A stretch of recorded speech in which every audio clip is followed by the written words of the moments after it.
ওম শান্তি। আজ 19শে অক্টোবর 2024 প্রাত মুরলি। বাবা আজ বলেছেন, মিষ্টি বাচ্চারা সদা খুশিতে থাকো, তাহলে স্মরণের যাত্রা সহজ হয়ে যাবে। স্মরণের দ্বারাই 21 জন্মের জন্য পূর্ণ আত্মা হয়ে যাবে। আজকের মুরলির প্রশ্ন, তোমাদের সবচেয়ে ভালো সার্ভেন্টকে? উত্তর, ন্যাচারাল ক্যালামিটিস বা সায়েন্সের ইনভেনশন, যার দ্বারা সমগ্র বিশ্বের আবর্জনা পরিষ্কার হয়ে যায়। এ হলো তোমাদের সবচেয়ে ভালো সার্ভেন্ট বা গোলাম, যা সাফাইয়ের কার্যে সাহায্য করে। সমগ্র প্রকৃতি তখন তোমাদের অধিকারে থাকে। ওম শান্তি। মিষ্টি মিষ্টি আত্মারূপী বাচ্চারা কি করছে? যুদ্ধক্ষেত্রে দাঁড়িয়ে রয়েছে। দাঁড়িয়ে তো নেই, তোমরা তো বসে রয়েছ, তাই না? তোমাদের সৈন্যদল কত ভালো। এদের বলা হয় আধ্যাত্মিক পিতার আধ্যাত্মিক সেনা।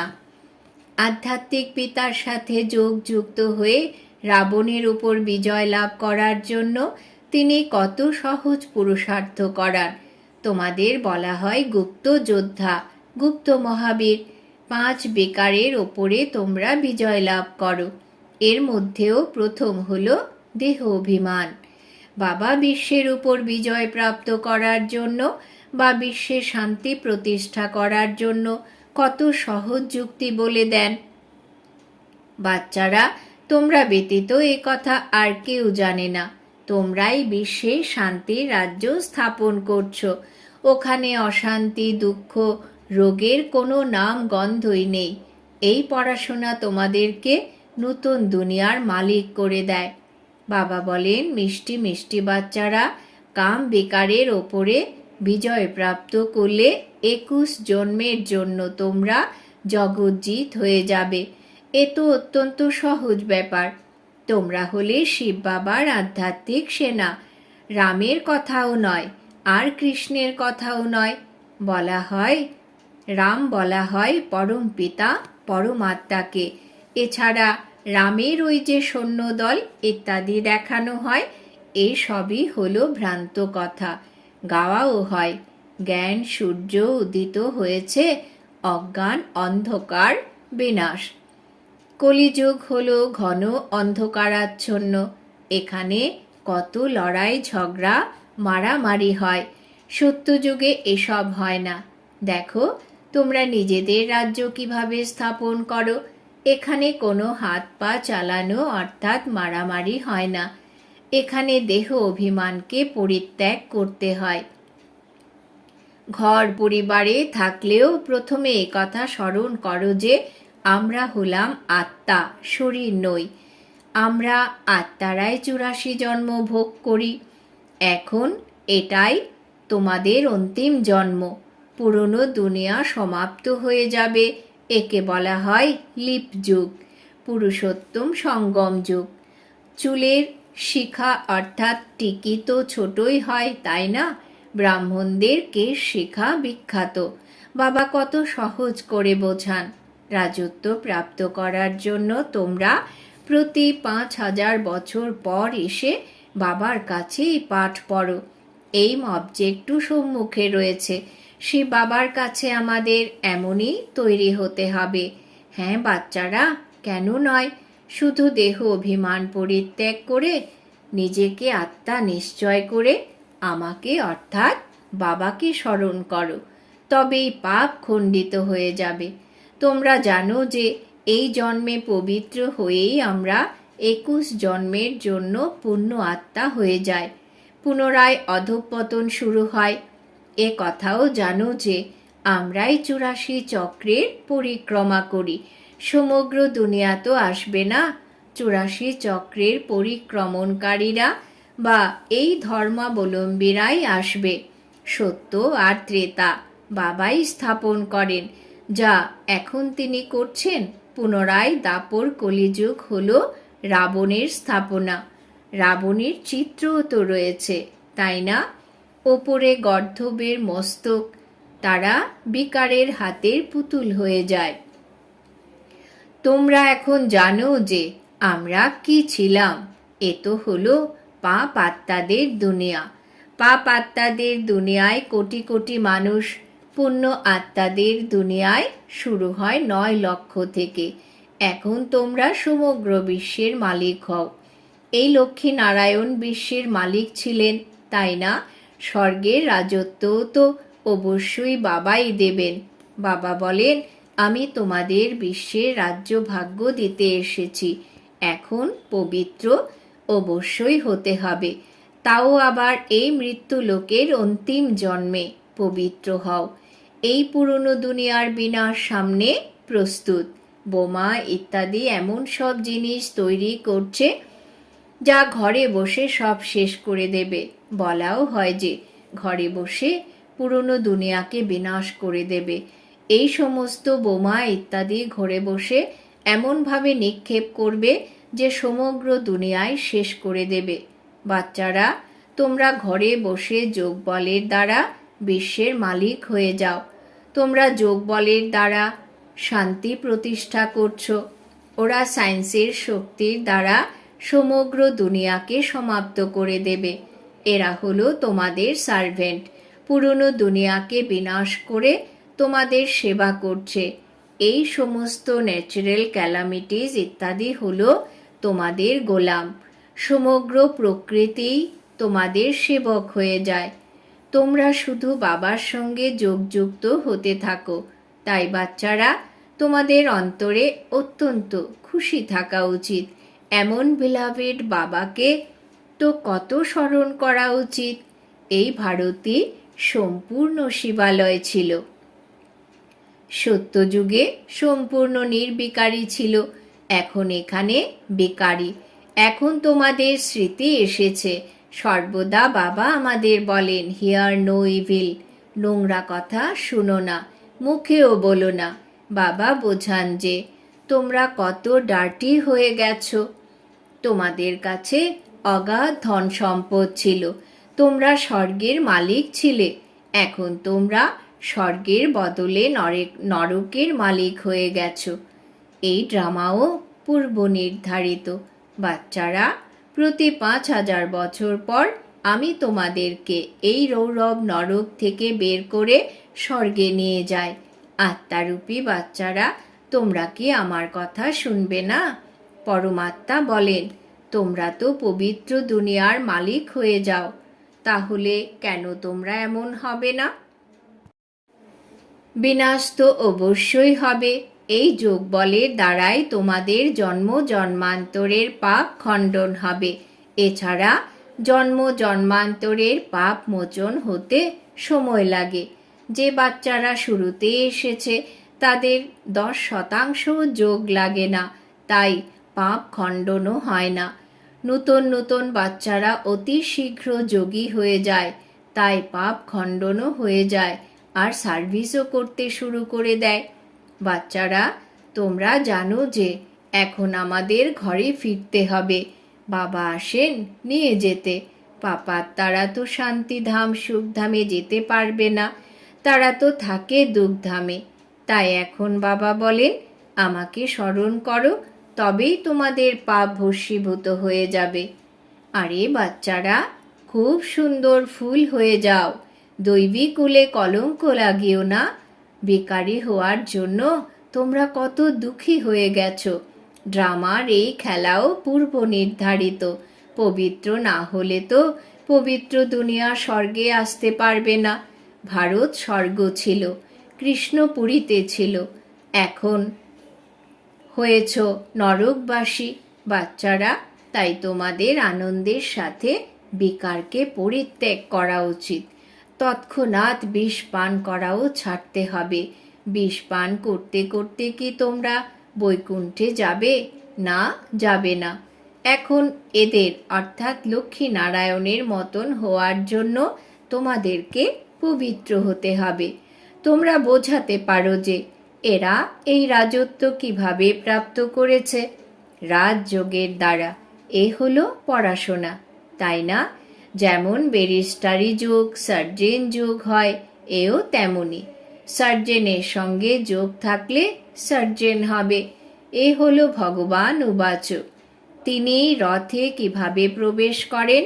তিনি বলেন, বাচ্চারা অনেক জন্মের অন্তিম জন্মে এনার মধ্যে বসে তোমাদেরকে জ্ঞান প্রদান করি। জানি যে ইনি বিশ্বের মালিক ছিলেন, পবিত্র ছিলেন, এখন অপবিত্র কাঙাল হয়ে গেছেন। পুনরায় ইনি প্রথম স্থানাধিকারী হবেন। বাচ্চারা, ওনার মধ্যে প্রবেশ করেই তোমাদের নলেজ দিই। অসীম জগতের বাবা বলেন, বাচ্চারা পবিত্র হও, তবেই তোমরা সুখী হবে। সত্যযুগ হলো অমরলোক, দাপর কলিযুগ হলো মৃত্যুলোক। কত ভালোভাবে বাচ্চাদের বোঝান। এখানে দেহি অভিমানী হয়ে পুনরায় দেহ অভিমানী এসে মায়ার কাছে পরাস্ত হয়। মায়া একটাই, এমন কামান দাগে যে একদম নর্দমায় পড়ে যায়।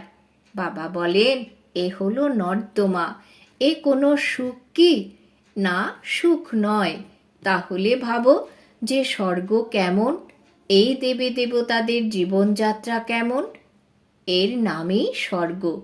তোমাদের স্বর্গের মালিক বানায়, তথাপি বলে যে আমরা বিষ পান করব, তাহলে স্বর্গে আসতে পারবে না, অনেক সাজা ভোগ করবে। বাচ্চারা, তোমাদের হলো মায়ার সঙ্গে যুদ্ধ। দেহ অভিমানী এসে অত্যন্ত ছিছি কার্য করে, মনে করে আমাকে কি কেউ দেখছে? না, দেখছে না। ক্রোধ, লোভ গোপনীয় বা ব্যক্তিগত হয় না, কাম বিকারে গোপনীয়তা থাকে, মুখ কালো করে দেয়। মুখ কালো করতে করতে তোমরা গৌর বর্ণের থেকে শ্যাম বর্ণ হয়ে গেছো। আর তখন সমগ্র দুনিয়ায় তোমাদের ফলো করেছে।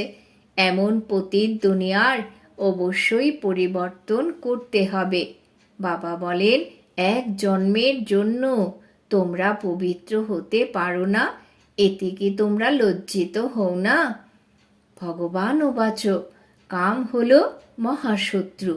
বাস্তবে তোমরা যখন স্বর্গবাসী ছিলে, তখন তোমরা এত ধনবান ছিলে যে সে কথা আর জিজ্ঞেস করো না।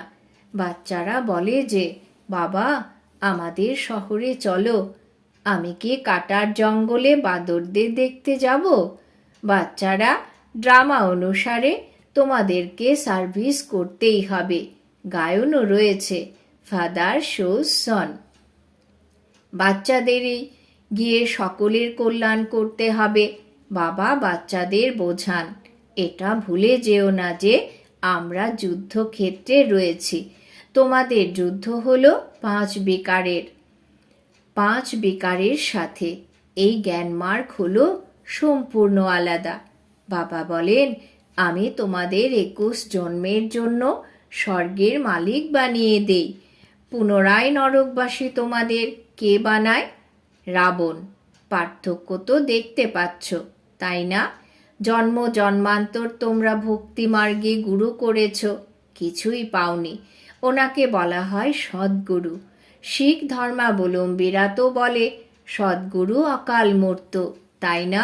ওনাকে কখনো কোনো কাল গ্রাস করতে পারে না।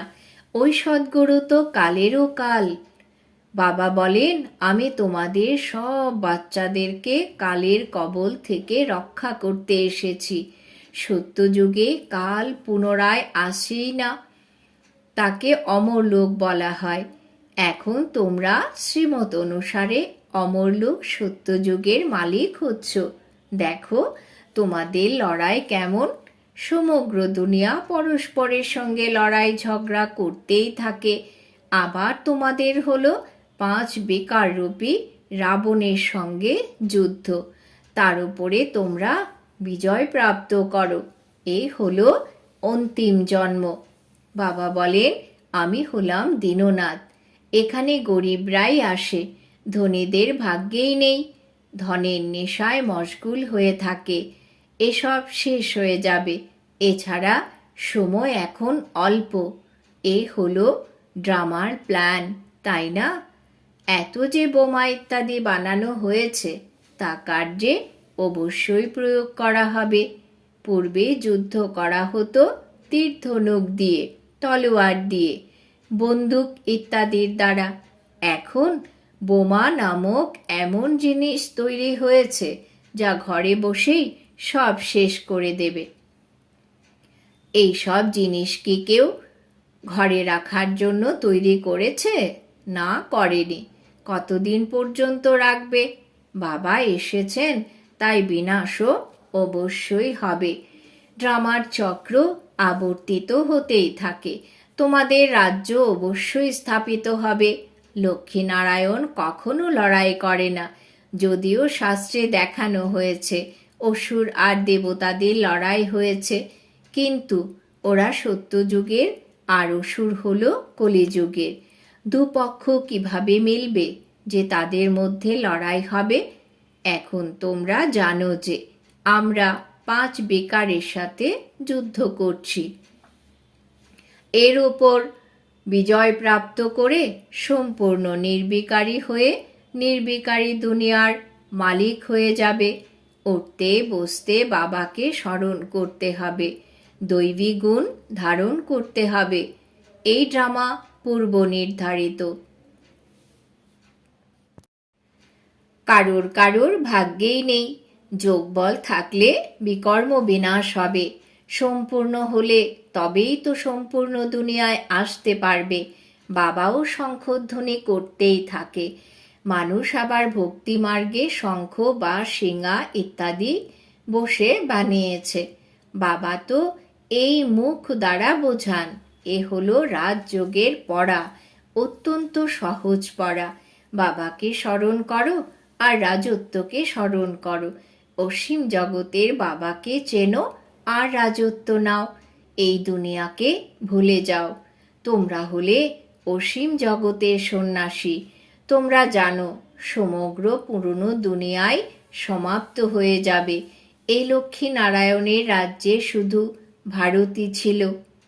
আচ্ছা, মিষ্টি মিষ্টি হারানিধি বাচ্চাদের প্রতি মাতা পিতা বাপদাদা স্মরণের স্নেহ সুমন আর সুপ্রভাত। আত্মাদের পিতা তার আত্মারূপী বাচ্চাদেরকে জানাচ্ছেন নমস্কার। আমরা আত্মারূপী বাচ্চারা আমাদের মাতা পিতা বাপদাদাকে জানাই স্মরণের স্নেহ সুমন সুপ্রভাত নমস্কার। ধারণার জন্যে মুখ্য সার। নিজের দৈবী কুলে কলঙ্ক লাগাবে না। সুন্দর ফুল হতে হবে। অনেক আত্মাদের প্রতি কল্যাণের সার্ভিস করে বাবাকে শো করাতে হবে। অনেক আত্মাদের প্রতি কল্যাণের সার্ভিস করে বাবাকে শো করাতে হবে। 2 নম্বর, সম্পূর্ণ নির্বিকারী হওয়ার জন্য না নোংরা কথা শোনা উচিত, না মুখে বর্ণন করা উচিত। Hear no evil, talk no evil. দেহ অভিমানের বশে কোনো বিকারী কর্ম করবে না। বরদান। বাবা আজ বরদান দিয়েছেন, মনমনা ভবর মন্ত্রের দ্বারা মনের বন্ধন থেকেও মুক্ত হয়ে নির্বন্ধন ট্রাস্টি ভব। মনমনা ভবর মন্ত্রের দ্বারা মনের বন্ধন থেকেও মুক্ত হয়ে নির্বন্ধন ট্রাস্টি ভব। ব্যাখ্যা: যে কোনো বন্ধন হলো শৃঙ্খলের মতো। খাঁচায় বন্দি ময়না এখন নির্বন্ধন উড়ন্ত পাখি হয়ে গেছে। যদি কোনো শরীরের বন্ধনও থাকে, তথাপি মন হলো উড়ন্ত পাখি। কেননা মনমনা ভব হওয়ার কারণে মনের বন্ধনও মুক্ত হয়ে যায়। প্রবৃত্তিকে দেখাশোনা করারও বন্ধন নেই। ট্রাস্টি হয়ে দেখাশোনা করে সদা নির্বন্ধন থাকো। গৃহস্থী মানে বোঝা। ভারী বোঝা কখনো উঠতে পারে না, কিন্তু ট্রাস্টি থাকো, তাহলে নির্বন্ধন থাকবে। আর উড়ন্ত কলার দ্বারা সেকেন্ডে সুইট হোমে পৌঁছাতে পারবে। স্লোগান: উদাসীকে নিজের দাসী বানিয়ে নাও, তাহলে তাকে চেহারায় আসতে দিও না। উদাসীকে নিজের দাসী বানিয়ে নাও, তাকে চেহারায় আসতে দিও না। আজকের সমান: আমি নির্বন্ধন ট্রাস্টি আত্মা। ওম শান্তি।